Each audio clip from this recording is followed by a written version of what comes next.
20 வயசுல கிரேக்கத்துக்கு பேரரசராகி அங்கிருந்து Turkey, Egypt, Iran, Iraq, Afghanistan, Pakistan, இந்தியாவுடைய மேற்கு பகுதிகள், சில பகுதிகள் கிட்டத்தட்ட 5.2 மில்லியன் சதுர பரப்பளவு கிலோமீட்டரை ஒரு மனுஷர் பார்த்தீங்கன்னா ஆட்சி பண்ணி பேரரசராக மாறி இருக்காரு.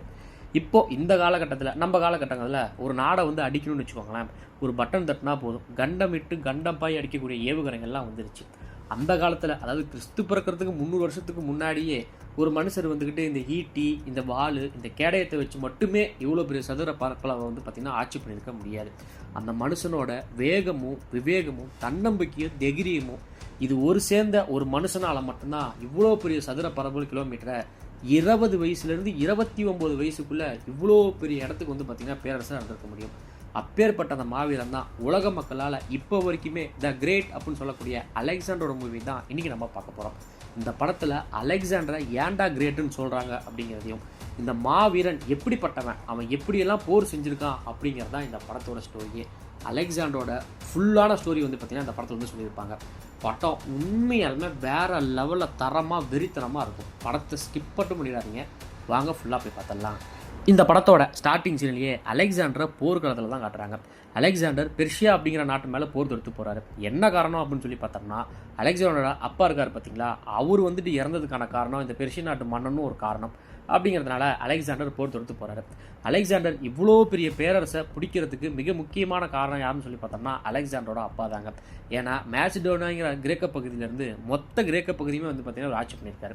அதனால் இவங்க அப்பாவுக்காக வேலை செஞ்ச முக்கிய படைத்தலைவர் இருப்பாங்களே அவங்களும், அலெக்சாண்டரோட சின்ன வயசு நண்பர்கள் இருப்பாங்கள்ல அவங்களும் சேர்ந்து தான் அலெக்சாண்டர் இவ்வளோ பெரிய இடத்த பிடிக்கிறதுக்கு ஒரு மிக முக்கியமான காரணம். பெர்ஷிய நாட்டு மன்னன்கிட்ட பார்த்தீங்கன்னா கிட்டத்தட்ட 2.5 லட்சம் படைவீரர்கள் இருக்கிறாங்களாம். அலெக்சாண்டர்கிட்ட மொத்தமாக 40,000 படைவீரர்கள் தான் இருக்கிறாங்க போல. இதை வச்சு நம்ம எப்படி ஜெயிக்க போகிறோம் அப்படின்ட்டு மற்றவங்களாம் கேட்கும்போது அலெக்சாண்டர், நான் போர் வியூகத்தை விழுத்துட்டேன், போர்க்களத்தில் உங்களுக்கு நான் சொல்கிறேன் அப்படின்னு சொல்லிட்டு போர்க்களத்தில் டேரெக்டாக பார்த்தீங்கன்னா அடுத்த சீனாக காட்டுறாங்க. நம்ம ஊரில் எப்படி இந்த போருக்கு போகிறதுக்கு மட்டும் பலி கொடுப்பாங்க பார்த்தீங்களா, அந்த மாதிரி அலெக்சாண்டரும் ஒரு எரும மாட்டோட கழுத்தில் பார்த்தீங்கன்னா கத்தியை உள்ளே விட்டு பார்த்தீங்கன்னா இருக்கிறாப்ட. அப்படியே அவரோட மூஞ்சிலே அப்படியே ரத்தம் தெரிக்குது. அங்கேருந்து அடுத்து படைவீரர்கள் அப்படியே லைனில் நின்றுட்டு இருப்பாங்க பார்த்தீங்களா, அந்த படைவீரர்கள் போயிட்டு அலெக்சாண்டர் என்ன பண்ணுறாரு அப்படின்னு சொல்லி பார்த்தோம்னா, உண்மையாலுமே இந்த மனுஷனை கிரேட்டுன்னு சொல்கிறதுக்கு மிக முக்கியமான காரணம் அவனோட படைவீரர்களை எப்படி ஹேண்டில் பண்ணணும் அப்படிங்கிறத அலெக்சாண்டர் தெரிஞ்சு வச்சிருக்காரு. ஒரு படைவீரனை பார்த்ததுமே என்ன சொல்கிறாருன்னா, போன போர்க்களத்தில் நீ ஒரு 10 பேரை போட்டு தள்ளணும், அது எனக்கு ரொம்ப பிடிச்சிருந்துச்சு, அதே மாதிரி இந்த டைமும் நீ பண்ணணும் அப்படிங்கிறாரு. அடுத்த ஒரு படைவீரனை பார்த்துட்டு, நீ ஒலிம்பியா கேமில் ஒருத்தனை எட்டி மிதிச்ச, அவன் கிட்டத்தட்ட ஒரு 8லேருந்து 10 அடி தூரத்தில் போய் விழுந்தான், அதே மாதிரி நீ எதிர்நாட்டு படைவீரர்களை உதைச்சே சாகடிக்கணும் அப்படிங்கிறாரு. அடுத்த ஒரு படைவீரனை பார்த்துட்டு, உன்னோட அப்பா உன்னோட சகோதரர்கள் 2 பேருமே எனக்காக இறந்து போயிட்டாங்க, இருந்தாலும் உன் குடும்பத்துக்கு நீ ஒருத்தன் தான் ஆண்மகனாக இருந்தாலும் எனக்காக நீ போரிடுற, உன்னோட வீரத்துக்கு நான் தலை வணங்குறேன் அப்படின்னு சொல்லிட்டு படைவீரர்களை பார்த்துட்டு ஒவ்வொருத்தரையுமே உற்சாகப்படுத்திட்டு இருக்காரு. அடுத்து அலெக்சாண்டர் என்ன சொல்றாருன்னா, எதிர்நாட்டு படைவீரர்கள் ஆயிரக்கணக்கில் என்ன லட்சக்கணக்கில் கூட இருக்கலாம், நம்ம 40,000 பேர் கூட இருக்கலாம், ஆனால் அவங்க எல்லாருமே அவங்க அரசருக்காகவும் அந்த அரசர் தங்கம் கொடுப்பான், போர்களெல்லாம் மிரட்டுவான் அப்படிங்கிறதுக்காக போர்க்களத்துக்கு வந்தவனுங்க. ஆனால் நீங்கள் எல்லாருமே என்னோட ராஜா வந்திருக்காரு, என்னோட மன்னருக்காக நான் உயிரையும் கொடுப்பேன் அப்படின்னு சொல்லிட்டு என்னை நம்பி நீங்கள் வந்திருக்கீங்க. இந்த போரில் ஒன்று நமக்கு வெற்றி இல்லைனா வீர மரணம் தான் அப்படின்னு அலெக்சாண்டர் பார்த்தீங்கன்னா பயங்கரமாக கத்துறாரு. அந்த பக்கம் ஆப்போசிட்டில் பெர்ஷிய நாட்டு படைவர்கள் அப்படியே காட்டுறாங்க. அப்படியே இந்த பலாப்பழத்தில் முக்கிற மாதிரி மொஜன்னு நின்றுட்டுருக்காங்க. அந்த நாட்டோட மன்னனையும் பார்த்தீங்கன்னா காட்டுறாங்க. போர் தொடங்குது. இந்த நேரத்தில் திடீர்னு அலெக்சாண்டர் அவரோட படைவர்களை பார்த்தீங்கன்னா கூட்டிகிட்டு போயிட்டு இருக்காங்க. இந்த அலெக்சாண்டரோட படைவர்களுக்காக பார்த்தீங்களா அவங்க எப்படி நிற்கிறாங்கன்னா, மேசிடோனியாவோட சென்டர் சைடு அப்படின்னு ஒரு சில பேர் இருக்கிறாங்க, மேசிடோனியாவோட லெஃப்ட் சைடு அப்படின்னு சொல்லி நிறைய படைவர்கள் இருக்கிறாங்க.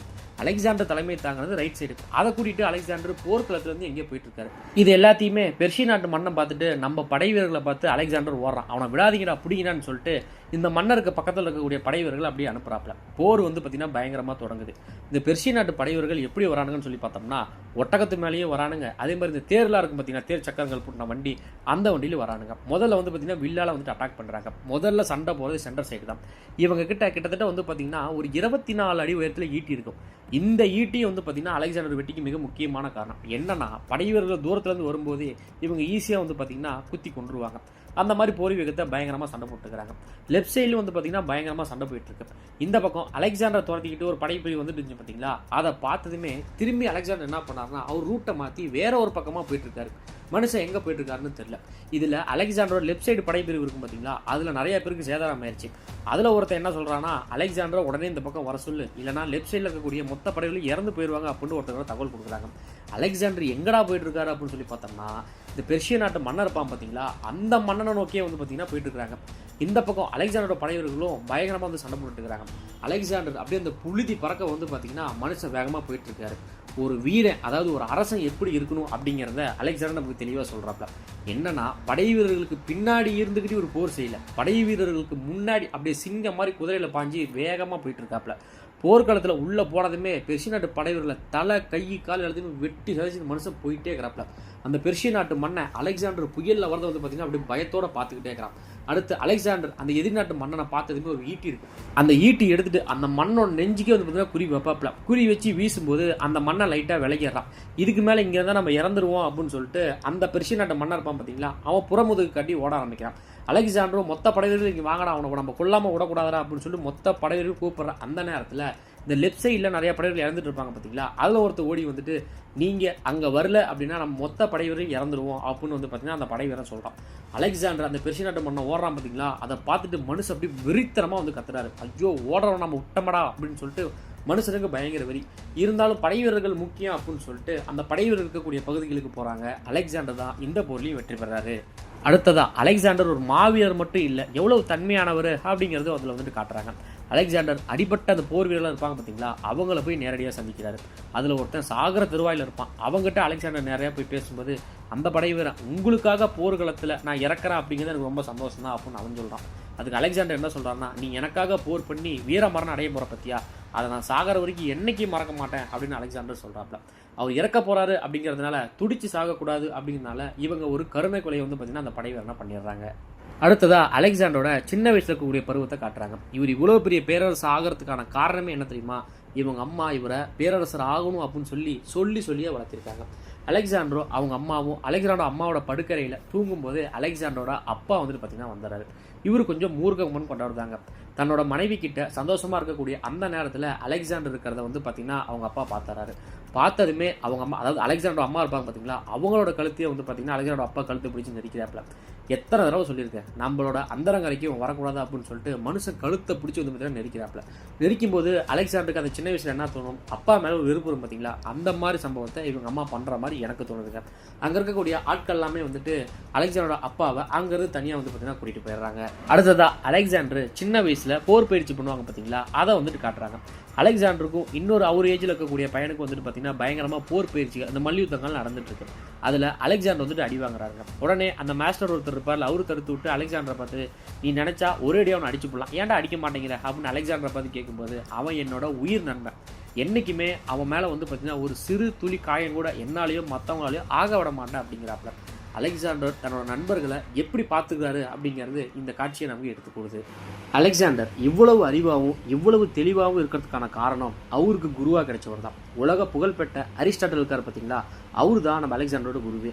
அவர் அலெக்சாண்டருக்கும் அலெக்சாண்டர் வயசில் இருக்கக்கூடிய மற்ற பசங்களுக்கும் கிரேக்க நாடுங்கிறது எப்படி இருக்கும், அதில் இருக்கக்கூடிய மாவீரர்கள் எப்படி, கிரேக்க நாட்டை தாண்டி இந்த உலக வரைபடம்னு அந்த காலத்தில் வரைஞ்சி வச்சுருப்பாங்க பார்த்தீங்களா, அங்கங்கே அந்த நிலத்தோட அமைப்புகள் எப்படி, அந்த மக்களை பற்றி எப்படி அப்படிங்கிறத அரிஸ்டாட்டில் அலெக்சாண்டர் கூட இருக்கக்கூடிய மற்ற பசங்களுக்கும் சொல்லி கொடுத்துட்ருக்காரு. அப்போ அலெக்சாண்டர் என்ன கேட்குறாருன்னா, நாம் பெர்சியாவை கூட இது வரைக்கும் நமக்கு பிடிச்சிருக்கோம், பெர்சியாவை தாண்டி நீங்கள் இந்தியான்னு ஒரு மேப்பில் ஒரு இடத்த காமிச்சிக்க பார்த்தீங்களா, அந்த இடத்துக்கு நம்மளால் ஏன் போக முடியல, அந்த இடத்துல அப்படி என்னதான் இருக்குது அப்படின்னு அலெக்சாண்டருக்கு சின்ன வயசுல இந்தியா மேலே ஒரு கண்ணு இருந்திருக்கு.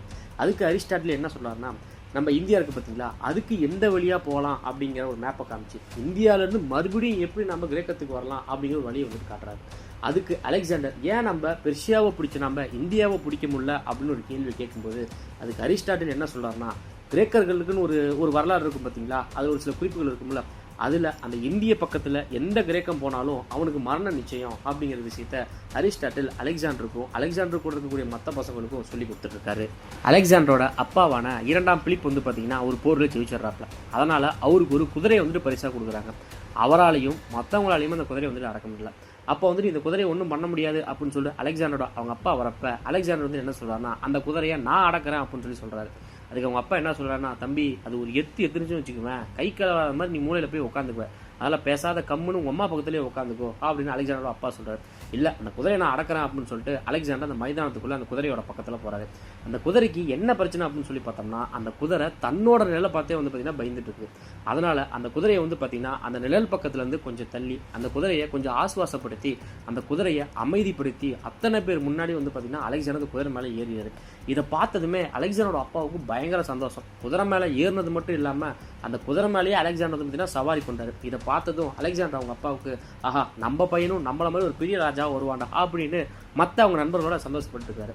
அலெக்சாண்டர் அந்த குதிரையில் போயிட்டு இருக்கும்போதே நீயும் நானும் சேர்ந்து இந்த உலகத்தை மொத்தத்தும் வந்து பார்த்தீங்கன்னா நம்ம கைப்பற்றுவோம் அப்படின்னு அந்த குதிரைக்கு குசி பேலஸ் அப்படிங்கிற ஒரு பேரையும் வந்து பார்த்தீங்கன்னா அந்த இடத்துல வைக்கிறாரு. அடுத்ததா தன்னோட பையனோட அறிவையும் திறமையும் பார்த்துட்டு அலெக்சாண்டரோட அப்பா அலெக்சாண்டர் வந்து பார்த்தீங்கன்னா மேசிடோனியாவில் இருக்கக்கூடிய ஒரு குகைக்கு கூப்பிட்டு போறாரு.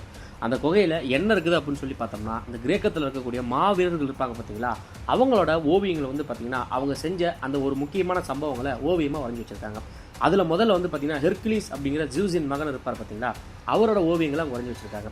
ஹெர்குலிஸ் என்னதான் ஒரு மாவீரனாக இருந்தாலும் ஒரு கட்டத்துக்கு மேலே அவரோட கோபத்தை அவராலே கண்ட்ரோல் பண்ண முடியாமல் தன்னோட 3 குழந்தைங்களையும் தன்னோட மனைவியும் வந்து பார்த்தீங்கன்னா கொண்டிருக்காரு அப்படின்னு அலெக்சாண்டருக்கு அவர் சொல்லிட்டு இருக்காரு. ஹெர்குலிஸை பற்றின மூவி நம்ம சேனலில் போட்டிருக்கோம். உங்களுக்கு வேணும்னா நம்ம சேனலில் போய் நீங்கள் பார்த்துக்கலாம். அடுத்ததா கிரேக்கத்தோட மாவீரனான ஹெர்குலிஸ் அப்படிங்கிற மாவீரனை பற்றி அலெக்சாண்டர் அவங்க அப்பா எடுத்து சொல்லிட்டு இருக்காரு. எவ்வளோ பெரிய மாவீரனாக இருந்தாலும் சரி, இந்த ட்ராயிங்கிற போரில் வந்து பார்த்தீங்கன்னா ஹெர்குலிஸ் பண்ண ஒரு சின்ன ஒரு மிஸ்டேக்கால் ஒரு சின்ன ஒரு குறையால் வந்து பார்த்தீங்கன்னா அவரே வந்து பார்த்தீங்கன்னா இறந்து போயிட்டார். இந்த விஷயத்தில் எல்லாமே அலெக்சாண்டர் அவங்க அப்பா வந்துட்டு சொல்லிட்டு இருக்காரு. இந்த ட்ராயிங்கிற போர் இருக்குது பார்த்தீங்களா, இதை பற்றியும் இந்த மாவீரன் ஹெர்குலிஸை பற்றியும் வந்து பார்த்தீங்கன்னா நம்ம சேனலில் ஒரு வீடியோ போட்டிருக்கோம். உங்களுக்கு வேணும்னா அந்த வீடியோ போய் நீங்கள் தாராளமாக பார்த்துக்கலாம். அலெக்சாண்டருக்கு இந்த விஷயத்தில் எல்லாமே அவங்க அப்பா சொல்லிட்டு இருக்கும்போது அலெக்சாண்டர் என்ன சொல்கிறாருன்னா, இவங்கள மாதிரியே நானும் இந்த உலகத்தையே வந்து பார்த்தீங்கன்னா கைப்பற்றி இந்த இடத்துல எனக்கும் வந்துட்டு சிற்பங்கள் செலுத்துவாங்கல்ல அப்படின்னு அவங்க அப்பா கிட்ட கேட்கும்போது, நீ உலகத்தை கைப்பற்றணும் அப்படிங்கிற அந்த எண்ணம் அவனோட அம்மா வந்துட்டு விதைச்சது. உலகத்தை கைப்பற்றது அப்படிங்கிறது ஒரு மிகப்பெரிய விஷயம். அதுக்கு நிறைய விஷயங்கள் நம்ம தெரிஞ்சுக்கணும். அதில் நம்ம உயிர் கூட போகலாம்டா தம்பி அப்படின்னு சொல்லிட்டு அலெக்சாண்டர் அவங்க அப்பா அந்த இடத்துல சொல்லிட்டு இருக்காரு. அடுத்ததா அலெக்சாண்டர் இந்த பெர்சிய நாட்டு மன்னனை ஓடுறாரு பார்த்தீங்களா, அந்த நாட்டோட தலைநகரமான பாபிலோனுக்கே போறாரு. அங்கே இருக்கக்கூடிய மக்கள் எல்லாமே அலெக்சாண்டரை மலர் தூவி அலெக்சாண்டர் நாட்டுக்குள்ளே வரவேற்கிறாங்க. அலெக்சாண்டரும் அங்கே இருக்கக்கூடிய அந்த அழகிய கட்டிடங்கள் இருக்கும் பார்த்தீங்களா, அதை பார்த்து மனுஷன் வியந்து போகிறாங்க. அங்கே ஒரு மிக உயர்ந்த ஒரு கோட்டை மாதிரி இருக்கும். அந்த கோட்டைக்கு அலெக்சாண்டரோட நண்பர்கள் போகிறாங்க. அங்கே இந்த மன்னர்கள்னு இருக்கக்கூடிய அந்த புறம் இருக்கும் பார்த்தீங்களா, அந்த பகுதிக்கு அலெக்சாண்டர் நண்பர்களும் போகிறாங்க. அங்கே இந்த 3ஆம் பாலினத்தை சேர்ந்த ஒரு நபர் இருப்பார். அவரை பார்த்ததுமே அலெக்சாண்டர் நேரடியாக அவங்ககிட்டயே போய் பேசுகிறாங்க. அவர்கிட்ட பேசுகிறத பார்த்ததுமே அலெக்சாண்டருக்கு ஒரு மிக நெருங்கிய நண்பர் இருப்பார். அவருக்கு அந்த இடத்துல பக்குன்னு இருக்கு. அடுத்ததா இந்த பெர்சிய நாட்டு மன்னனுக்குன்னு ஒரு பொண்ணு இருப்பாங்க பார்த்தீங்களா, அந்த பொண்ணு அந்த இடத்துக்கு வராங்க. ஒருத்தர் வந்து பார்த்தீங்கன்னா அலெக்சாண்டருக்கு இவர் தான் பெர்சிய நாட்டோட மன்னனோட பொண்ணு அப்படின்னு அறிமுகப்படுத்தி வைக்கிறாங்க. அந்த பொண்ணு வந்துட்டு, அதாவது இளவரசி என்ன சொல்கிறாங்க அப்படின்னு சொல்லி பார்த்தோம்னா, நீங்கள் என்ன வேணாலும் பண்ணிக்கலாம், ஆனால் என் குடும்பத்தை எதுவும் பண்ணிடாதீங்க அப்படின்னு அலெக்சாண்டரை பார்த்து அவங்க சொல்கிறாங்க. இதுக்கு அலெக்சாண்டர் என்ன சொல்கிறார் அப்படின்னு சொல்லி பார்த்தோம்னா, நானும் மனுஷன் தான், போர் வீரனை தவிர நான் ஒன்றும் அரக்கம் ஒன்றும் கிடையாது. இங்கே இருக்கக்கூடிய இந்த கோட்டையில் இருக்கக்கூடிய அனைத்து மக்களுமே என்னோட உறவினர்கள் அப்படின்னு சொல்லிட்டு அலெக்சாண்டர் அந்த இடத்துல சொல்கிறாரு. அலெக்சாண்டர் என்னதான் வந்துட்டு ஒரு நாட்டை கைப்பற்றினாலும் அந்த நாட்டோட நட்புறவு கொள்றதுக்கு தான் அலெக்சாண்டர் வந்து பார்த்தீங்கன்னா முதல்ல முன்மனை காட்டுவார். அடுத்ததாக அலெக்சாண்டரோட அம்மா அலெக்சாண்டருக்கு ஒரு லெட்டர் போடுறாங்க. நீ பாபிலோனை கைப்பற்றிட்ட, எனக்கு ரொம்ப சந்தோஷம், ஆனால் நீ அங்கே இருக்காத, நம்மளோட மேசிடோனியாவுக்கு வா, இங்கேருந்து பாபிலோனா ஆட்சி பண்ணும், ஏன்னா உன் கூட இருக்கிறவங்களே உன்னை கொலை பண்ணிடுவாங்க அப்படின்னு அலெக்சாண்டருக்கு வந்து பார்த்தீங்கன்னா ஒரு லெட்டர் போட்டிருக்காங்க. அந்த லெட்டரை அலெக்சாண்டருக்கு நெருங்கிய நண்பர் பார்த்தீங்களா, அவரும் அந்த லெட்டரை படிச்சுட்டு இருக்காரு. இதை பார்த்ததுமே அலெக்சாண்டர் கொஞ்சம் சேடாகி தன்னோட நண்பர்கிட்ட வந்து பார்த்தீங்கன்னா அவர் மனசில் என்ன இருக்குது அப்படிங்கிறது பார்த்தீங்கன்னா தெளிவாக வந்துட்டு சொல்கிறாரு. அங்கே இருக்க அந்த பாபிலோன் இருக்கும் பார்த்தீங்களா, அங்கே இருக்கக்கூடிய அந்த அழகிய கட்டிடங்கள் எல்லாமே பார்த்துட்டு இது எல்லாமே கிரேக்கத்தோட நாகரிகத்தோட வந்துச்சு அப்படின்னா நம்ம கிரேக்க நாகரிகம் எவ்வளோ வளர்ச்சி அடையும். இந்த கிரேக்க நாட்டு மக்களோட நாகரிகத்தையும் கிரேக்க நாட்டோட வரலாற்றையும் அவங்களோட கோட்பாடையும் உலகம் முழுக்கது பார்க்கணும், அதுதான் என்னோட ஆசை அப்படின்னு சொல்லிட்டு தன்னோட நண்பரை பார்த்து சொல்லிட்டு இருக்காரு. நான் எவ்வளவோ போர் பண்ணுவேன், அந்த போரில் எனக்கு என்ன ஆனாலும் சரி, யார் என்னை விட்டு போனாலும் சரி, நீ என் கூட இரு அப்படின்னு சொல்லிட்டு தன்னோட நண்பர்கிட்ட வந்து பார்த்தீங்கன்னா அலெக்சாண்டர் பேசிட்டு இருக்காரு. அடுத்ததா அலெக்சாண்டரும் இந்த பெர்சிய நாட்டு மன்னன் ஓடி போனா பார்த்தீங்களா, அந்த நாட்டு மன்னன் தொலைவரத்துக்காக பெர்சிய நாட்டு எல்லையை ஒட்டியே தாண்டி போறாரு. அங்கே திடீர்னு வந்து பார்த்தீங்கன்னா ஒரு படைவீரன் வந்துட்டு வரான். அந்த படைவீரன் என்ன சொல்கிறான்னா, பெர்சிய நாட்டு மன்னனை அவரோட படைதளபதியும் வந்து பார்த்தீங்கன்னா கொடூரமாக கொண்டுட்டாங்க அப்படிங்கிற விஷயத்தை சொல்கிறாங்க. அந்த பெர்சிய நாட்டு மன்னனோட உடல் இருக்கும் பார்த்தீங்களா, அந்த உடலையும் அலெக்சாண்டர் பார்க்குறாரு. உடனே அலெக்சாண்டர் என்ன பண்ணுறாருன்னா, அங்கேயே அவங்களுக்கு எல்லாருமே ஒரு சமாதி மாதிரி வந்து பார்த்தீங்கன்னா கிரேக்க முறையில் கட்டி அமைக்கிறாரு. இந்த பெர்சிய நாட்டு மன்னனை போட்டு தள்ளாங்க பார்த்தீங்களா, அந்த படைத்தளபதிகள் அவனுங்களாம் எங்கெங்கே இருக்கிறாங்களோ அத்தனை பேரையுமே வந்து பார்த்தீங்கன்னா அலெக்சாண்டர் போட்டு தள்ளுறாப்புல. போட்டு தள்ளதுமே இவங்க எந்த பக்கம் போகிறாங்க அப்படின்னு சொல்லி பார்த்தோம்னா, பாக்டீரியா அப்படிங்கிற ஒரு பகுதியை போய் இடையிறாங்க. அந்த பகுதியும் கைப்பற்றாங்க. அங்கே இருக்கக்கூடிய ஒரு மலைவாழ் பெண் இருப்பாங்க பார்த்தீங்களா, அவங்களே வந்து பார்த்தீங்கன்னா அலெக்சாண்டர் கல்யாணம் பண்ணிக்கிறாரு. கல்யாணம் பண்ணதுமே இந்த கல்யாண குஷி இருக்கும் பார்த்தீங்களா, அதில் அலெக்சாண்டர் என்ன சொல்கிறாருன்னா, இது வரைக்கும் நம்ம சம்பாதிச்ச அந்த சொத்தில் பாதி வந்து பார்த்திங்கன்னா என்னோட நண்பர்களுக்கும் என்னோட படை வீரர்களுக்கும் நான் கொடுக்க போகிறேன் அப்படின்ட்டு ஒரு ஹாப்பி நியூஸ் வந்து பார்த்திங்கன்னா அலெக்சாண்டர் வந்து சொல்லிட்டு இருக்காரு. கல்யாணத்தில் விருப்பமே இல்லாத அலெக்சாண்டர் வந்து பார்த்திங்கன்னா கல்யாணம் பண்ணிட்டார் பார்த்தீங்களா. அப்போது அலெக்சாண்டர் கூட இருக்கக்கூடிய முக்கியமான படை தளபதிகள் இருப்பாங்கல்ல, அதில் ஒரு வயசான ஒருத்தர் இருப்பார், அலெக்சாண்டர் அப்பா கூட இருந்தவர். அவர் வந்துட்டு அலெக்சாண்டர்கிட்ட என்ன சொல்கிறாருன்னா, நம்ம மேசிடோனியாவில் அழகான பெண்கள் இருக்கிறாங்க, அவங்க எல்லாத்தையும் விட்டுட்டு நீங்கள் இந்த பெண்ணை வந்து கல்யாணம் பண்ணிக்கிட்டீங்க. நம்ம கிரேக்கத்துக்கே வந்து பார்த்திங்கன்னா இது ஒரு இழுக்காக இருக்கும். நீங்கள் இந்த பொண்ணை விட்டுட்டு நம்ம ஊர் பொண்ணை கல்யாணம் பண்ணிக்கங்க. அப்போ தான் நம்மளோட அந்த சித்தாந்தமும் கோட்பாடும் அந்த ஒரு அழகிய அமைப்போடையே இருக்கும். நீங்கள் இந்த மாதிரி பண்ணாதீங்க, நம்ம கிரேக்கத்தோட அந்த பண்பாடை சிதைக்காதீங்க அப்படின்னு சொல்லிட்டு அலெக்சாண்டர் வந்து பார்த்தீங்கன்னா சொல்லிட்டு இருக்காரு. உடனே அலெக்சாண்டர் என்ன சொல்கிறாருன்னா, நான் என்ன பண்ணணும் ஏது பண்ணணும் அப்படின்னு நீங்கள் எனக்கு சொல்லக்கூடாது. உங்களுக்கு ரொம்ப வந்துட்டு சோர்வாகி போச்சு. அதனால் நீங்கள் நம்ம மேசிடோனியாவுக்கு போங்க. அங்கே நம்மளோட அரசியல் சூழல் என்ன எப்படி இருக்குன்னு சொல்லிட்டு நீங்கள் பார்த்துக்கங்க. என்னை பிடிச்சி, அதாவது என்னோட வழியை நம்பி யார் வரீங்களோ அவங்க மட்டும் என் பின்னாடி வாங்க அப்படின்னு சொல்லிட்டு அலெக்சாண்டர் அங்கே வந்து போகிறாங்க. உடனே அலெக்சாண்டருக்கு கல்யாணம் ஆச்சு பார்த்தீங்களா, அன்னைக்கு இரவே வந்துட்டு மலைவாழ் மக்கள் தானே, அவங்க எல்லாருமே அலெக்சாண்டருக்கு என்ன பரிசாக கொடுக்குறாங்க அப்படின்னு சொல்லி பார்த்தோம்னா கரடி, காட்டு சிறுத்தை இந்த மாதிரிலாம் கொடுக்குறாங்க. அங்கேயே அலெக்சாண்டர் கல்யாணம் பண்ண அந்த பொண்ணு இருப்பாங்க பார்த்தீங்களா, அவங்களே அந்த இடத்துல பார்த்தீங்கன்னா நடனம் ஆடிட்டு இருக்காங்க. இந்த அலெக்சாண்டருக்கு முக்கியமான ஒரு நண்பர் இருந்தாருன்னு சொன்ன பார்த்தீங்களா, அவர் என்ன பண்ணுறாருன்னு சொல்லி பார்த்தோம்னா அலெக்சாண்டருக்கு ஒரு சிவப்பு கல் இருக்கக்கூடிய ஒரு மோதிரத்தை வந்துட்டு கொடுக்குறாரு. நீ திருமணம் பண்ணிட்ட, சரி சந்தோஷம், ஆனால் என்றைக்குமே என்னை மறந்துடாத அப்படின்னு சொல்லிட்டு அலெக்சாண்டருக்கு அந்த மோதிரத்தை வந்து போடுறாங்க. இவங்க 2 பேருமே கிஸ் அடிச்சுக்கக்கூடிய அந்த நேரத்தில் அலெக்சாண்டரோட மனைவி அந்த இடத்துல வந்து பார்த்துட்றாங்க. அலெக்சாண்டரோட முதல் வாழ்க்கையே வந்து பார்த்திங்கன்னா கொஞ்சம் கஷ்டமாக தான் இருந்திருக்கு. அலெக்சாண்டர் ஒரு மலைவாழ் பெண்ணை கல்யாணம் பண்ணதை அலெக்சாண்டரோட அம்மாவுக்கும் வந்து பார்த்திங்கன்னா பிடிக்கல. நம்ம ஊர் மேசிடோனியா பொண்ணை கல்யாணம் பண்ணிக்கும், அந்த பொண்ணு இப்போ நீ ஒரு காட்டுவாசி பொண்ணை கல்யாணம் பண்ணியிருக்க பற்றியா, அவள் என்னையே மதிக்க மாட்டான், அதனால் இது நமக்கு செட் ஆகாதுடா தம்பி அப்படின்னு சொல்லிட்டு அலெக்சாண்டர் அவங்க அம்மா எப்போ பார்த்தாலுமே கடிதத்தால் வந்து பார்த்திங்கன்னா பேசிக்கிட்டே தான் இருப்பாங்க. திரும்பியும் அலெக்சாண்டரோட இளமை பருவத்தை வந்து காட்டுறாங்க. இதில் அலெக்சாண்டரோட அவங்க அப்பா இருக்கார் பார்த்தீங்களா, அவர் ஒரு இளம் வயது பெண்ணை வந்து பார்த்திங்கன்னா திருமணம் பண்ணிக்கிறாரு. இதை பார்த்த அலெக்சாண்டரோட அம்மா இருக்காங்க பார்த்தீங்களா, அவங்க அலெக்சாண்டரை கூப்பிட்டு அந்த பொண்ணுக்கும் உங்கள் அப்பனுக்கும் பிறக்கக்கூடிய அந்த குழந்தை வந்துட்டு மேசிடோனியாவுக்கு அரசனாக போகுது, உன்னை உங்கள் அப்பா ஒதுக்கி வச்சிருவாண்டா தம்பி அப்படின்னு சொல்லிட்டு அப்பா பக்கம் எதிராக வந்து பார்த்தீங்கன்னா திருப்பி விடுறாங்க. அதுக்கு அலெக்சாண்டர் வந்துட்டு என்ன சொல்கிறாருன்னா, அப்பா என் மேலே பாசமாக தான் இருக்காரு, நீங்கள் சும்மா அவர் மேலே பொய் சொல்லாதீங்க அப்படின்னு அலெக்சாண்டர் பேசிட்டு இருக்காரு. அலெக்சாண்டரோட அம்மா என்ன சொல்கிறாங்கன்னா, உன்னோட பதவிக்கு ஏதோ ஒரு பிரச்சனைன்னு சொல்லி வந்தால் உங்கள் அப்பனை கூட நான் கொல்ல தயங்க மாட்டேன்டா அப்படின்ட்டு அலெக்சாண்டர்டே சொல்லும்போது அலெக்சாண்டர் கோவம் வருது. அவங்க அம்மாவோட கழுத்தையும் வந்து பார்த்தீங்கன்னா பிடிச்சாரு. அப்பாவை மட்டும் எதுவும் பண்ணிடாதீங்க, அப்பாவுக்கு எதுவுமே ஆகக்கூடாது, அப்பா என்ன தன்னோட வாரிசாக அறிவிப்பார் அப்படின்னு சொல்லிட்டு அலெக்சாண்டர் அவங்க அம்மா கிட்ட அடித்து அந்த இடத்துல சொல்லிட்டு போயிட்டு இருக்காரு. திரும்பவும் நிகழ்காலத்தில் அலெக்சாண்டர் கொடுக்கக்கூடிய ஒரு மதுபானம் இருக்கும். அந்த மதுபானத்தில் அலெக்சாண்டர் குடிக்கும் போதே அதை குடிக்காதீங்க அப்படின்னு சொல்லிட்டு கொடுத்த பையனை வந்து தடுக்கிறான். என்னடா அப்படின்னு சொல்லி கேட்டோம்னா அதில் விஷம் கலந்துருக்கு அப்படின்னு அலெக்சாண்டரே சொல்கிறான். இது யாரா பண்ணது அப்படின்னு சொல்லிட்டு ஒரு 2-3 பேரை வந்து பிடிக்கிறாங்க. இந்த ஒரு வயசானவரை மேசிடோனியாவுக்கு அனுப்புறாரு பார்த்தீங்களா, அவரோட பையன் தான் வந்துட்டு இதை வந்துட்டு பண்ணியிருக்கான் அப்படிங்கிற செய்தி தெரிஞ்சதுமே அலெக்சாண்டர் எந்த வித யோசனையுமே இல்லாமல் அவருக்கு வந்து பார்த்தீங்கன்னா மரண தண்டனை வந்து பார்த்தீங்கன்னா விதிக்கிறாரு. அடுத்து இவங்க நண்பர்கள் எல்லாமே பேசிட்டு, இந்த ஆள் வயசான ஒரு மேசிடோனியாவுக்கு போனார் பார்த்தீங்களா, அவன் அந்த இடத்துல ஏதோ பிரச்சனை பண்ணிடுவான்னு சொல்லிட்டு இவங்க இருக்கக்கூடிய 2 பேரை அனுப்பி வந்து பார்த்தீங்கன்னா அவர்கிட்ட அலெக்சாண்டர் ஒரு லெட்டர் கொடுக்குற மாதிரி கொடுத்து அந்த இடத்துலையே அந்த ஆளையும் வந்து பார்த்தீங்கன்னா அலெக்சாண்டரோட நண்பர்கள் போட்டு தள்ளிடுறாங்க. இதெல்லாம் பார்த்த அலெக்சாண்டருக்கே வந்து பார்த்தீங்கன்னா கொஞ்சம் மனசில் கவலை ஏற்பட்டுருச்சுங்க. அடுத்ததாக மறுபடியும் அலெக்சாண்டரோட அந்த இளமை பருவத்தை காட்டுறாங்க. அலெக்சாண்டரோட அவங்க அப்பா இன்னொரு திருமணம் பண்ணிட்டாரு பார்த்தீங்களா, அதனால் அங்கே இருக்கக்கூடிய முக்கிய நபர்களுக்கு எல்லாமே ஒரு சரக்கு பார்ட்டி வந்து பார்த்தீங்கன்னா வச்சிருக்காப்ல. இவர் சரக்கு அடிச்சது மட்டும் இல்லாமல் கிறுக்குத்தனமாக அலெக்சாண்டர் அவங்க அப்பா என்ன பண்ணுறாருன்னா, அங்கே ஒரு இளம் வயசு வாலிபர் இருப்பான், அந்த பையன்கிட்டே போய் தப்பாக நடந்துக்கிறாப்ல. அந்த பையன் அங்கேருந்து கதறி அழுந்து வந்து பார்த்தீங்கன்னா போயிட்டு இருக்கான். இந்த அலெக்சாண்டரோட அப்பாவுக்கு பொண்ணு கொடுத்த ஒருத்தர் இருப்பார் பார்த்தீங்களா, அவரு சபையில் வந்துட்டு என்ன பேசுகிறாருன்னா, அலெக்சாண்டரோட அவங்க அப்பா இருப்பார்ல, 2ஆம் பிலிப்புக்கும் என்னோட பொண்ணுக்கும் பிறக்கக்கூடிய அடுத்த வாரிசு தான், அந்த வாரிசு மட்டும்தான் கிரேக்கத்தோட பேரரசனாக வரப்போகிறான் அப்படின்னு சொல்லிட்டு அந்த ஆள் அனௌன்ஸ் பண்ணும்போது அலெக்சாண்டர் கோவம் வந்தது. அலெக்சாண்டரும் அந்த ஆளை பார்த்துட்டு, நீ வாயை மூடு, எங்கள் அப்பாவுக்கு மூத்த பையன் நான் இருக்கிறப்ப எப்படா இன்னொருத்த வாரிசாக வர முடியும் அப்படின்னு சொல்லிட்டு அந்த ஆளையே, அதாவது அலெக்சாண்டரோட அப்பாவோட மாமனாரே வந்து பார்த்தீங்கன்னா அலெக்சாண்டர் எடுத்து பேசுகிறாப்ல. இதனால் அவங்க 2 பேருக்கும் வாக்குவாதமாகி கத்தி எடுத்து சண்டை போகிற அளவுக்கு அந்த இடத்துல பெரிய கலவரமே ஆகி போயிடுது. அலெக்சாண்டரோட தரப்பில் இருப்பாங்க பார்த்தீங்களா, அவங்களும் அந்த ஆளுக்கு தரப்பில் உள்ளவங்களும் சண்டை போட ஆரம்பிச்சுக்கிறாங்க.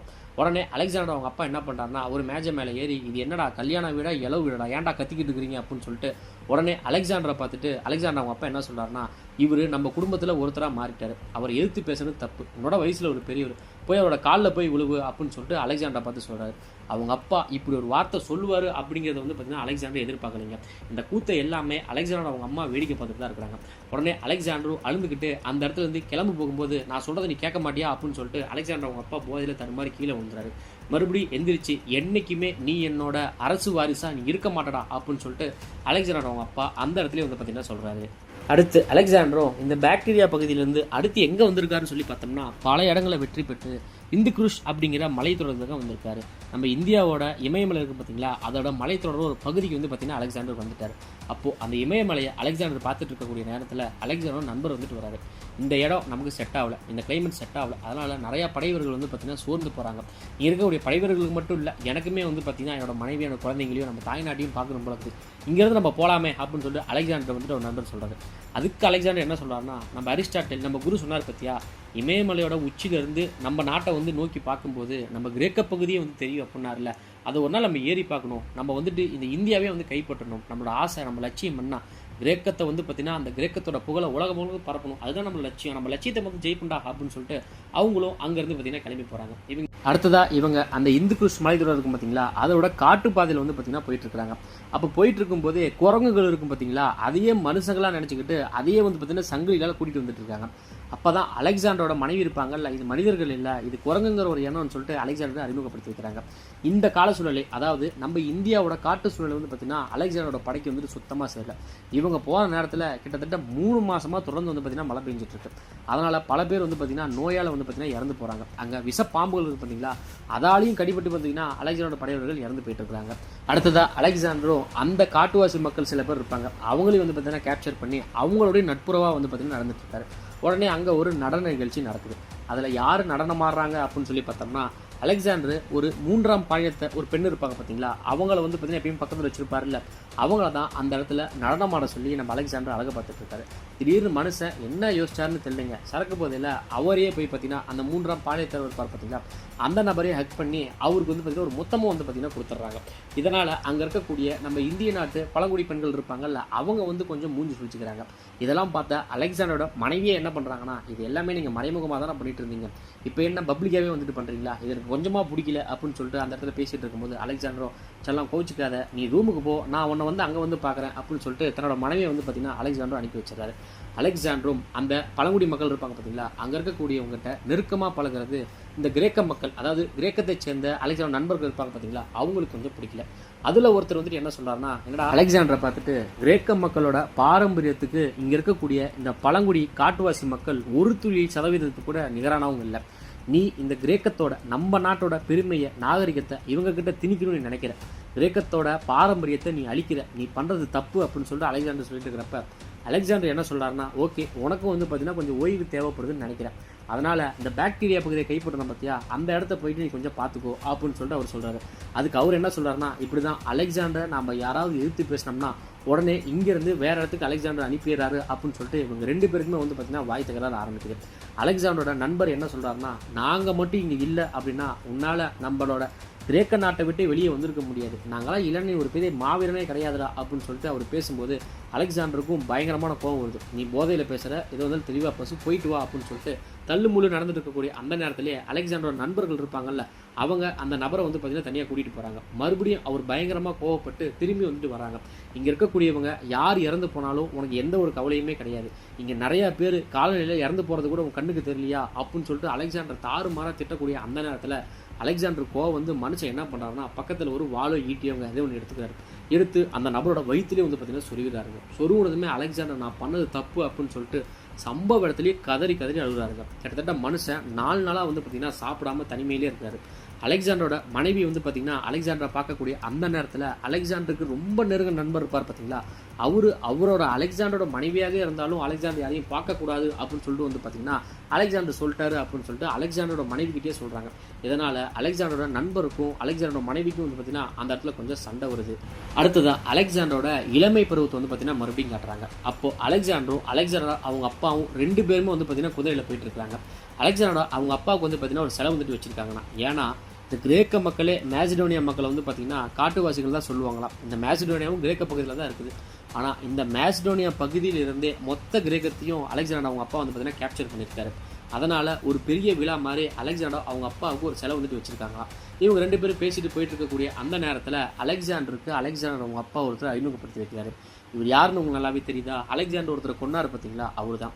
இவர் வந்துட்டு அலெக்சாண்டர் அவங்க அப்பா என்ன சொல்கிறாருன்னா, நீ இந்த உலகத்தில் ஒருத்தரை நம்பணும் அப்படின்னா இவனை நீ நம்பலாம், உன்னோட உயிர் போகிற வரைக்கும் உன்னோட உயிரை வந்துட்டு எவனாவது எடுக்கணும் அப்படின்னா கூட இவன் பக்கத்தில் இருக்கிறப்ப அது நடக்கவே நடக்காது அப்படின்னு சொல்லிட்டு அலெக்சாண்டர் அவங்க அப்பா தான் வந்து பார்த்தீங்கன்னா அறிமுகப்படுத்தி வைக்கிறாரு. அப்போது அந்த சிலையை பார்க்க போக, அந்த சிலை திறப்புல இருக்க முடியுங்களா, அந்த பகுதிக்கு போகிறதுக்கு ஒரு வீடு மாதிரி இருக்குதுங்க. இந்த வாசக்காலில் இருந்து அந்த வாசக்கால் வழியாக போகணும் அப்படிங்கிற மாதிரி வந்துட்டு பார்த்தீங்கன்னா இந்த ஸ்டேஜ் மூமெண்ட் இருக்கும்ல, அந்த மாதிரி ஒரு செட்டப் இருக்குது. அதில் அலெக்சாண்டர் அவங்க அப்பா போகிறப்ப அலெக்சாண்டர் ஒரு படை வீரனை வந்து பார்த்தீங்கன்னா பார்க்குற மாதிரி காட்டுறாங்க. சரியாக வந்துட்டு அலெக்சாண்டருக்கு ஒன்றும் புரியல. அப்போ கூட அலெக்சாண்டர் வந்து என்ன சொல்கிறாருன்னா, அப்பா நீங்கள் தனியாக போகாதீங்க, நான் உங்களோட கூட வரங்கிறாப்புல. அலெக்சாண்டர் அவங்க அப்பா, டே மறுபடியும் லூஸ் தரமாக நடந்துக்கிறியா, நான் பார்த்துக்கிறேன்டா போடா அப்படின்னு சொல்லிட்டு மறுபடியும் சொல்கிறாரு. மறுபடியும் நான் அவங்க கூட வரேன் அப்படின்னு சொல்லிட்டு அழுத்தமாக சொல்லும்போது அலெக்சாண்டரோட அவங்க அப்பா வந்துட்டு, முதல் முறையாக என் பேச்சை வந்துட்டு கேளு, அடுத்து நீ இந்த மேசிடோனியாவை ஆள போகிற பற்றியா, இந்த கிரேக்கத்தை, அப்போ நிறையா விஷயங்கள் உனக்கு தெரியும், அதனால் கொஞ்சம் பொறுமையாக போ அப்படின்னு சொல்லிட்டு அலெக்சாண்டர் அவங்க அப்பா அந்த வழியாக வந்துட்டு போகிறாருங்க. அலெக்சாண்டருக்கு கொஞ்சம் வந்து பார்த்திங்கன்னா அவங்க அப்பா தனியாக போகிறது எந்த ஒரு உடன்பாடும் இல்லை. அந்த இன்னொரு வாசக்காலம் இருக்கும் பார்த்தீங்களா, அந்த வழியாக அந்த ஸ்டேஜ் மூமெண்ட் வழியாக போகும்போது ஒரு படைவீரன் வந்து பக்கத்தில் வரான். வந்ததுமே அலெக்சாண்டர் அவங்க அப்பா வந்து பார்த்திங்கன்னா கத்தி ஊற்றிட்டு குத்திடுறாங்க.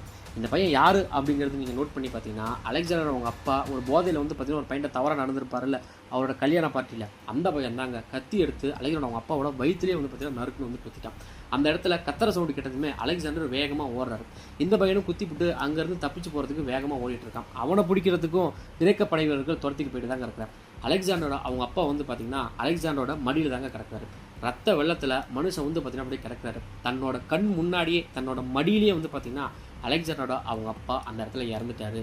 ஒரு துளி கவலை கூட இல்லாமல் அலெக்சாண்டரோட அவங்க அம்மா இருக்காங்க பார்த்தீங்களா, அந்த இடத்துல வேடிக்கை பார்த்துட்டு இருக்காங்க.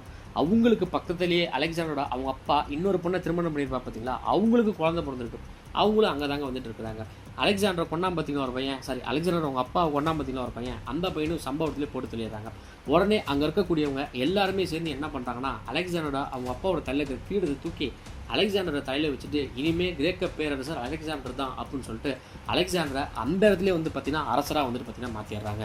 அடுத்ததாக அலெக்சாண்டருக்கு அரிஸ்டாட்டல் சொன்ன அந்த இந்திய பகுதி இருக்குது பார்த்தீங்களா, அந்த பகுதியை வெற்றி பெறணும் அப்படிங்கிறதுக்காக முதல் இந்திய மன்னனா போரஸ் அப்படிங்கிறவன் நம்ம வெற்றி பெறணும் அப்படின்னு சொல்லிட்டு அவரோட படை தளபதிகளும் அவரோட படை வீரர்களும் மொத்தமாக வந்து பார்த்தீங்கன்னா நிறுத்தி வச்சுருக்காரு. அப்போது அதில் இருக்கக்கூடிய ஒரு சில படை வீரர்கள் என்ன சொல்கிறாங்கன்னா, கிட்டத்தட்ட நம்ம 7 வருஷமாக வந்து சண்டை போட்டோம், அதுவும் கிட்டத்தட்ட 42 பேர், அதில் கை இல்லாமல் கால் இல்லாமல் எவ்வளவோ பேர் ஊனமாகி கிடக்கிறாங்க. இதில் எங்கள் குடும்பங்களும் நிறைய பேர் இந்த இடத்துல வந்துட்டுருக்குறாங்க. நம்மளோட தாய் நாடு எப்படி இருக்கும், எங்கள் மனைவி எப்படி இருப்பாங்க, எங்கள் குழந்தைங்களெல்லாம் என்ன பண்ணுறாங்கன்னு எங்களுக்கு தெரியல.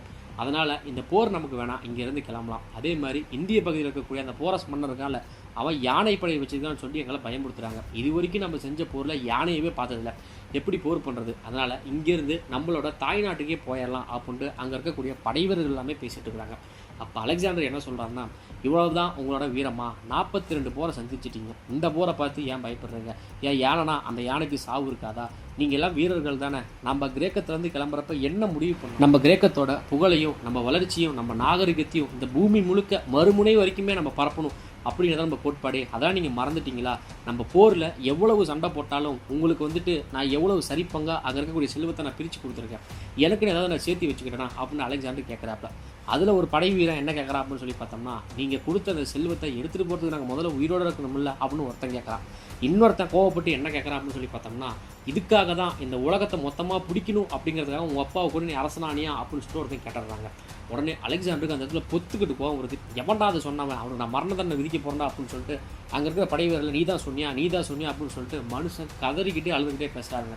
எப்பட்றா எங்கள் அப்பாவை நான் கொண்டிருப்பேன், அதே மாதிரி உங்களை போருக்கு நிறுத்துறதுக்கு முன்னாடி அந்த முதல் வரிசையில் என் குதிரையில் நான் தாண்டா போய் சண்டை போடுவேன், என் உயிர் போனால் முதல்ல என் உயிர் தானே போகணும், என்னோடய படை வீரர்களுக்கு எந்த பிரச்சனையும் வரக்கூடாதுன்னு முதல்ல நின்று போர் பண்ணவனா, உங்களுக்கு எல்லாத்தையும் சரிசமமாக பிரித்து கொடுத்தவனா, உங்கள் எல்லாருமே என் குடும்பத்தில் ஒருத்தனாவும் சகோதரன் ஒருத்தனவும் நான் பார்த்தேனா, என்னை பார்த்து எப்பறா நீ இப்படி சொல்லலாம், எப்படி நான் எங்கள் அப்பாவும் கொண்டேன்னு நீ சொல்லலாம், உனக்கு தெரியுமா, இப்படி தான் நீங்கள் என்னை நம்பிட்டு இருக்கிறீங்களா, இப்படி தான் நினச்சிட்டு இருக்கிறீங்களா அப்படின்னு சொல்லிட்டு மனுஷன் கதறி அழுகுறாருங்க. அடுத்ததான் அலெக்சாண்டர் ஒரு முடிவு எடுக்கிறார். சரி, இதோட போரை நம்ம நிறுத்திக்குவோம், இந்த இந்திய நாட்டு மன்னனை ஒருத்தனை மட்டும் வெற்றி பெற்றுட்டு நம்மளோட தாய்நாட்டுக்கே நம்ம போயிடலாம் அப்படின்னு ஒரு அறிவிப்பு வந்துட்டு கொடுக்குறாரு. உடனே அங்கே இருக்கக்கூடியவங்க எல்லாமே இவ்வளோ பெரிய ஒரு பேரரசன் நம்ம முன்னாடி அழுந்து கேட்குறான், சரி ஓகே இதுவே வந்துட்டு லாஸ்ட்டு போர், இதை முடிச்சுட்டு நம்ம தாய்நாட்டுக்கு போயிடலாம் அப்படிங்கிற சந்தோஷத்துலேயே இவங்களும் போருக்கு அலெக்சாண்டரோட படையும் இந்திய நாட்டு மன்னனான போரஸ் படையை எதிர்க்கிறதுக்கு இவங்க போர்க்காலத்துக்கு வந்துட்டாங்க. எப்பவும் போல மாதிரியே மேசிடானியாவோட left side, center side, right சைடை வந்து பார்த்தீங்கன்னா அலெக்சாண்டர் தலைமையேற்று குதிரையில் வந்து பார்த்தீங்கன்னா போயிட்டு இருக்காரு. இந்த சென்டர் சைடு இருக்காங்க பார்த்தீங்களா, அவங்கள வந்துட்டு இந்த போரஸ் மன்னனோட வில்லுறவங்க இருப்பாங்கல்ல, அவங்க மரத்துக்கு மேலே இருந்து மறைஞ்சு விடுறாங்க. இந்த லெஃப்ட் சைடு இருப்பாங்க பார்த்தீங்களா, அவங்கள வந்து பார்த்தீங்கன்னா யானைப்படையை வச்சு பார்த்தீங்கன்னா அந்த போரஸ்மனை சண்டை போட்டுருக்கான். யானைப்படையை இது வரைக்கும் அலெக்சாண்டரோட படை சந்திச்சதே கிடையாது. அதனால் அந்த இடத்துல பயங்கரமாக தம்பிச்சு போகிறாங்க. யானை தூக்கி போட்டு மிதிக்குது. அதோட தந்தத்தில் வந்து பார்த்தீங்கன்னா 2 குத்தி கிழிக்குது. இவங்களுக்குலாம் என்ன பண்ணுறதுன்னு தெரியாமல் பின்வாங்கிறதுக்கு இவங்க தயாராகிட்டு இருக்காங்க. அப்போ அந்த இடத்துல அலெக்சாண்டரோட படை வந்து சண்டை போட்டுட்டு இருக்காங்க. இவங்க பின்வாங்கிறத பார்த்ததுமே, எதுக்கு பின்வாங்குறீங்க, போருக்குன்னு வந்தால் நம்ம வெற்றி தான், வீரமரணம் தான், நம்ம பின்வாங்கக்கூடாது அப்படின்னு சொல்லிட்டு அலெக்சாண்டரே வந்து பார்த்தீங்கன்னா நேரடியாக அந்த யானைப்படை இருக்குல்ல அந்த இடத்துக்கு வேகமாக மனுஷன் ஒத்தையாக குதிரையில் வந்துட்டு போயிட்டு இருக்காரு. இவர் ஒத்தையாக குதிரையில் போகிறத பார்த்ததுமே நம்ம மன்னரே போகிறாரா அப்படின்னு சொல்லிட்டு படை வீரர்களும் வந்து பார்த்தீங்கன்னா வேகமாக போயிட்டு இருக்காங்க. அலெக்சாண்டர் அந்த இடத்துல வந்து பார்த்தீங்கன்னா பயங்கரமாக சண்டை போட்டிருக்காரு. வர இந்திய நாட்டு படை வீரனை வந்து வெட்டி 2 துண்டாக்கிட்டு இருக்காரு. போரஸ் மன்னனை வந்து பார்த்தீங்கன்னா நம்ம அலெக்சாண்டர் பார்த்துட்டாருங்க. அவன் யானை மேலேருந்து ஈட்டியை வந்து பார்த்தீங்கன்னா வீசிட்டு இருக்கான். இவனை கொண்டுட்டோம்னா போர் முடிஞ்சிச்சுரா அப்படின்னு சொல்லிட்டு அலெக்சாண்டர் தன்னோட குதிரையில் வந்து பார்த்தீங்கன்னா புயல் வேகத்தில் அப்படியே வேகமாக போயிட்டு இருக்காருங்க. அலெக்சாண்டரை வர பார்த்து அந்த போரஸ் மன்னனும் ரெடி ஆகிட்டான். இந்த பக்கம் போரஸ் மன்னனோட யானை இருக்கும் பார்த்தீங்களா, அது 2 காலை தூக்கி அப்படியே நிற்கிது. இந்த பக்கம் அலெக்சாண்டரோட குதிரை இருக்கும் பார்த்தீங்களா, அப்படியே 2 காலை தூக்கி அப்படியே 2 வந்து பார்த்தீங்கன்னா அப்படியே செம்மையாக வந்து மாதம் வந்து பார்த்தீங்கன்னா காமிச்சிருப்பாங்க. அப்போ இந்த போரஸ் மன்னன் ஒரு வில்லாளி இருப்பான். அவன் என்ன பண்ணிடுறான்னா அலெக்சாண்டரோட வயிற்றுலையும் வந்து பார்த்தீங்கன்னா ஒரு வந்துட்டு அம்பை விட்டாரான். அதே மாதிரி அலெக்சாண்டரோட குதிரை இருக்கும் பார்த்தீங்களா, அந்த குதிரையோட நெஞ்சிலையும் வந்து பார்த்தீங்கன்னா வந்துட்டு ஒரு வில்லை வந்துட்டு விட்டாரான். அந்த குதிரை நிறைய வில்லுகளை வந்து பார்த்தீங்கன்னா தாங்கிட்டு இருக்கும். அலெக்சாண்டர் கத்தி வந்து பார்த்தீங்கன்னா போரஸ் மன்னன் மேலே தூக்கி இருக்கக்கூடிய அந்த நேரத்தில் வந்து பார்த்தீங்கன்னா அந்த போரஸ் மன்னன் என்ன பண்ணிடுறான்னா அலெக்சாண்டரோட குதிரையோட நெஞ்சிலே வந்து பார்த்தீங்கன்னா ஒரு ஈட்டி விட்டுறான். ஈட்டி விட்டக்கூடிய அந்த நேரத்தில் அலெக்சாண்டரும் கீழே விழுந்துடுறாரு. இது வரைக்கும் போரில் தோல்வியே பார்க்காத அலெக்சாண்டரோட குதிரை இருக்கும் பார்த்தீங்களா, அந்த குதிரையும் அங்கே சரிஞ்சு விழுந்துருது. நம்மளோட பேரரசன் கீழே விழுந்துட்டாண்டா அப்படின்னு பார்த்தா இந்த கிரேக்க படைவீரர்கள், மேசிடோனியா படைவீரர்கள் இருப்பாங்கல்ல, பயங்கரமாக வந்து பார்த்தீங்கன்னா சண்டை போட ஆரம்பிக்கிறாங்க. இவங்களோட அந்த 24 அடி ஈட்டி இருக்கும் பார்த்தீங்களா, அந்த ஈட்டியை வச்சு யானையோட கண்ணு வாயினி எந்த பகுதியில் கிடைக்குதோ அந்த பகுதியில் குத்தி யானை படையை வந்து பார்த்தீங்கன்னா இவங்க திருப்பி ஓட விட்டு அந்த போரில் வெற்றி பெற்றுறாங்க. அலெக்சாண்டர் என்ன பண்ணுறாங்க அப்படின்னு சொல்லி பார்த்தோம்னா ஒரு பெரிய சைஸு ஒரு கேடைய மாதிரி இருக்கும். அந்த கேடயத்தில் படுக்க வச்சு அலெக்சாண்டர் வந்து பார்த்தீங்கன்னா கூட்டிகிட்டு போயிட்டுருக்காங்க. அலெக்சாண்டருக்கு அந்த போர்க்களமே வந்து பார்த்தீங்கன்னா அப்படியே சிவப்பு கல்லாம் காட்டுது. இது வரைக்கும் தன்னை உயிருக்கு உயிராக தன்னை பாதுகாத்த, தன்னை போருக்கு வந்து பார்த்தீங்கன்னா பயங்கர உதவியாக இருந்த அந்த குதிரை வந்து பார்த்தீங்கன்னா சம்பவத்திலே செத்து போயிடுது. அலெக்சாண்டர் வந்து பார்த்தீங்கன்னா அந்த இடத்துல மருத்துவ உதவி பண்ணிட்டு இருக்காங்க. அடுத்ததாக அலெக்சாண்டரோட இளமை பருவத்தை வந்து பார்த்தீங்கன்னா காட்டுறாங்க. அதில் அலெக்சாண்டருக்கும் அலெக்சாண்டர் அம்மாவுக்கும் பயங்கரமாக வந்து பார்த்தீங்கன்னா வாக்குவாதம் போயிட்டு இருக்குது. அலெக்சாண்டர் என்ன கேட்குறாருன்னா, நம்ம அப்பா, அதாவது என்னோட அப்பா அந்த இடத்துல இறந்து போய் கிடக்குறாரு, உங்களோட கடமை அந்த இடத்துல இறந்து கிடக்குறான், உங்களுக்கு ஒரு துளி துக்கம் கூட இல்லாமல் அந்த இடத்துல சிரிச்சிட்டு இருக்கிறீங்க, அப்போ அப்பாவோட மரணத்துக்கும் நீங்களும் தானே காரணம் அப்படின்னு சொல்லிட்டு வந்து பார்த்தீங்கன்னா அலெக்சாண்டர் கேட்குறாரு. நான் காரணமாகவும் இருக்கலாம், காரணம் இல்லாமலும் இருக்கலாம், அவன் இறந்ததில் எனக்கு எந்த ஒரு வருத்தமும் வந்துட்டு கிடையாது, ஏன்னா அவன் ஒரு அரக்கன் அப்படின்னு சொல்லிட்டு அலெக்சாண்டர் அவங்க அம்மா பேசிட்டு இருக்கிறாங்க. உங்களுக்கு வேணால் அவர் அப்படி இருந்திருக்கலாம், ஆனால் எனக்கு அவர் நேர்மையான தந்தையாக இருந்தார், என்னை பட்டத்து இளவரசனாகவே அறிவிச்சார் அப்படிங்கிற விஷயத்தெல்லாம் கேட்டுட்டு அடுத்து அலெக்சாண்டர் அவங்க அம்மா என்ன சொல்கிறாங்கன்னா, உண்மையாலுமே நீ பிலிப்போட மகன் இல்லை, நீ ஜியூஸுக்கு பிறந்த மகன் அப்படின்னு சொல்லிட்டு அலெக்சாண்டர் வந்து பார்த்தீங்கன்னா அப்படியே பிரெயின் வாஷ் வந்துட்டு பண்ணிட்டு இருக்கிறாங்க. அடுத்து அலெக்சாண்டர் கேட்குறாரு, நம்ம அப்பாவுக்கு 2வது திருமணமாகி ஒரு குழந்தை இருந்துச்சு இல்லை, அதை என்ன பண்ணீங்க அப்படின்னு சொல்லி கேட்குறாங்க. என்னோட படைவீரர்களை வச்சு அவங்கள நான் கொண்டுட்டேன், அந்த பொண்ணோட அவங்க அப்பனையும் நான் கொண்டுட்டேன், இதுக்கு மேலே எனக்கு எந்த பிரச்சனையும் இல்லை, நீ சந்தோஷமாக நாடாளலாம் அப்படின்னு சொல்லிட்டு அலெக்சாண்டர் அவங்க அம்மா அந்த இடத்துல பேசிட்டு இருக்கிறாங்க. அலெக்சாண்டர் அவங்க அம்மாவோட மனப்போக்கை பார்த்த அலெக்சாண்டர் அங்கேருந்து எதுவுமே பேசாமல் கப் சிப்புன்னு வெளியே வந்துடுறாருங்க. அடுத்ததாக இந்த பக்கம் அடிப்பட்ட அலெக்சாண்டருக்கு என்ன ஆச்சுங்கிறது தெரியாமல் அங்கே இருக்கக்கூடிய படைவர்கள் எல்லாமே கவலையோடய வந்து பார்த்திங்கன்னா உட்காந்துட்டு இருக்காங்க. அப்போது அலெக்சாண்டர் மறுபடியும் கொஞ்சம் உடம்பை வந்து தயார் பண்ணிட்டு வெளியே வராரு. அவரை பார்த்ததுமே அங்கே இருக்கக்கூடிய அத்தனை படைவீரர்களும் பயங்கரமான சந்தோஷம்.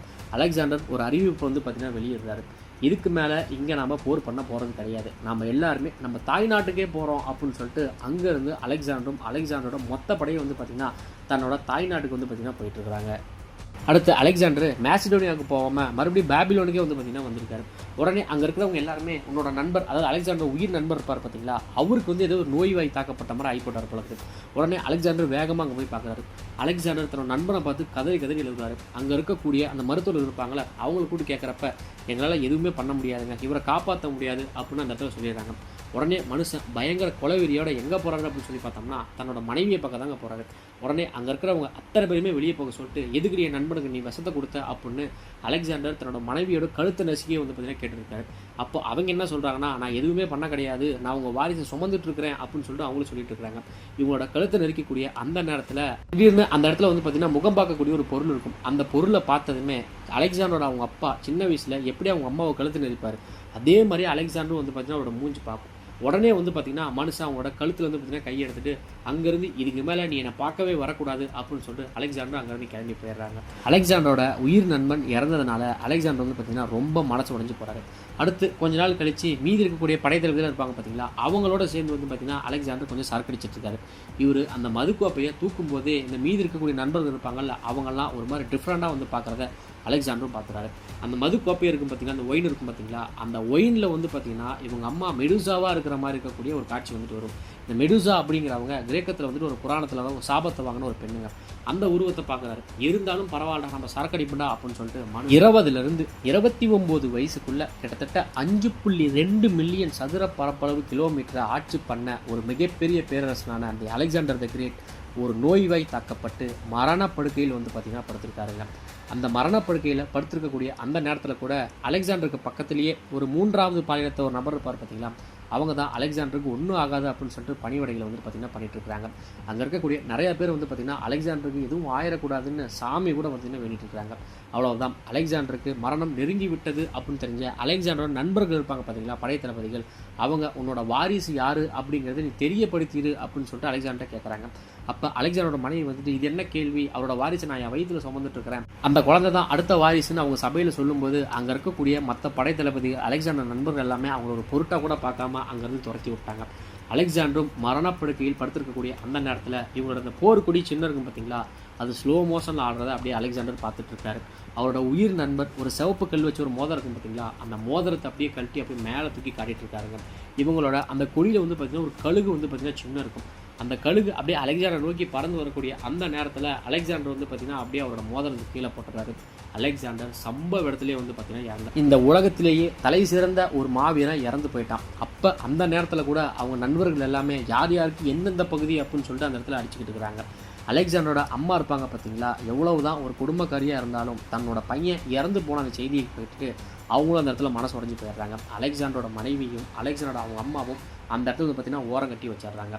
அலெக்சாண்டர் வெற்றி பெற்ற அந்த பகுதிகளை அலெக்சாண்டர் நண்பர்களே தங்களுக்குள்ளே வந்து பார்த்திங்கன்னா ஒருத்தராக பிரிச்சுக்கிறாங்க. இந்த விஷயத்தை எல்லாமே ஈஜிப்டில் இருக்கக்கூடிய அலெக்சாண்டரோட நண்பர் ஒருத்தர் இருப்பார், ஒரு பெரியவர். அவர் வந்து பார்த்திங்கன்னா இந்த வரலாறு புராணங்கள் எழுதிட்டு இருப்பாங்கல்ல, அந்த இடத்துல இருக்கிறவங்களே சொல்லிட்டு இருக்கிறாங்க. அப்போ தான் அவர் ஒரு உண்மையான விஷயத்த சொல்லிட்டு இருக்காரு. அலெக்சாண்டர் வந்து பார்த்திங்கன்னா இந்த இந்திய நாட்டு பகுதிக்கு போகிறப்ப ஒரு நண்பரை வந்து பார்த்திங்கன்னா கொண்டிருப்பார்ல, அந்த மாதிரி கோபத்தில் எங்களையும் கொன்றக்கூடாது அப்படிங்கிறதுக்காக தான் அலெக்சாண்டருக்கு நாங்கள் மருந்து வச்சோம் அப்படிங்கிற விஷயத்த தெரியாமல் வந்து பார்த்திங்கன்னா அவர் அப்படியே சொல்லிட்டு இருக்கிறப்பே சொல்லிடுறாப்புல. உடனே அந்த எழுதியிருப்பான் பார்த்திங்கன்னா, உடனே இந்த பேஜை வந்துட்டு கிழிச்சிரு, இது வரலாற்றில் அழிஞ்சு போகட்டும் அப்படின்னு சொல்லிட்டு, இதுக்கு மேலே இப்படி ஒரு மாவீரன் பிறக்க மாட்டான் அப்படின்னு சொல்லிட்டு அலெக்சாண்டரோட அந்த செல்லருக்கு பார்த்திங்கன்னா அதை வந்துட்டு காட்டுறாங்க. இந்த அலெக்சாண்டர் த கிரேட் அப்படிங்கிற ஒரு மாவீரனோட சரித்திர மூவி இதோட இங்கே வந்துட்டு முடியுதுங்க. ஆனால் உண்மையாலுமே அலெக்சாண்டர் எப்படி இறந்தார் அப்படிங்கிறத வரலாற்று ஆசிரியர்கள் என்ன சொல்கிறாங்க அப்படின்னு சொல்லி பார்த்தோம்னா, மனுஷன் கண்டினியூவாக வந்து பார்த்திங்கன்னா ஓய்வே எடுக்காமல் வந்துட்டு போர்க்களத்தில் முன்னாடி சண்டை போட்டு இருந்தார் பார்த்தீங்களா, அதில் நிறைய காயங்கள் இவருக்கு ஏற்பட்டிருக்கு. அந்த காயங்கள் தாக்கத்தினால கூட அலெக்சாண்டர் இறந்துருக்கலாமா, இல்லை அந்த காலத்தில் வந்த இப்போ எப்படி இந்த மலேரியா இந்த டெங்குல வருது பார்த்தீங்களா, அந்த மாதிரியாக இருக்கக்கூடிய காய்ச்சலில் கூட வந்து பார்த்திங்கன்னா அலெக்சாண்டர் இறந்துருக்கலாம். விஷ வச்சு தான் இறந்தாரு அப்படிங்கிறதுக்கு எந்த ஒரு சாத்தியக்கூறும் இல்லை அப்படின்னு சொல்லிட்டு வரலாற்று ஆசிரியர்கள் சொல்கிறாங்க. எப்படியா இருந்தாலும் சரிங்க, கிட்டத்தட்ட ஒரு 20 வயசுலேருந்து 29 வயசுக்குள்ளே இவர் பண்ண சாதனையை யாருமே பண்ணல இது வரைக்கும் இந்த பூமியில். அதே மாதிரியே 33 வயசுலேயே வந்து பார்த்திங்கன்னா அலெக்சாண்டர் வந்துட்டு இறந்துட்டார். குறுகிய வயசில் இவ்வளோ பெரிய சம்பவம் பண்ணவங்க யாருமே கிடையாது. இதே மாதிரி ஒரு தரமான மூவியில் நான் உங்களை சந்திக்கிறேன். நம்ம சேனலுக்கு நீங்கள் புதுசாக இருந்தால் மறக்காமல் சப்ஸ்கிரைப் பண்ணிக்கோங்க, மறக்காமல் பெல் ஐக்கானு கிளிக் பண்ணிக்கோங்க. நம்ம சேனலில் போடுற வீடியோ உங்களுக்கு பிடிச்சிருச்சுன்னா மறக்காமல் உங்கள் நண்பர்களுக்கு ஷேர் பண்ணுங்கள். நம்ம சேனலில் போடுற வீடியோவில் ஏதாவது நிறை குறை இருந்தால் கண்டிப்பாக சொல்லுங்கள், அடுத்த வீடியோவில் நான் திருத்திக்கிறேன்.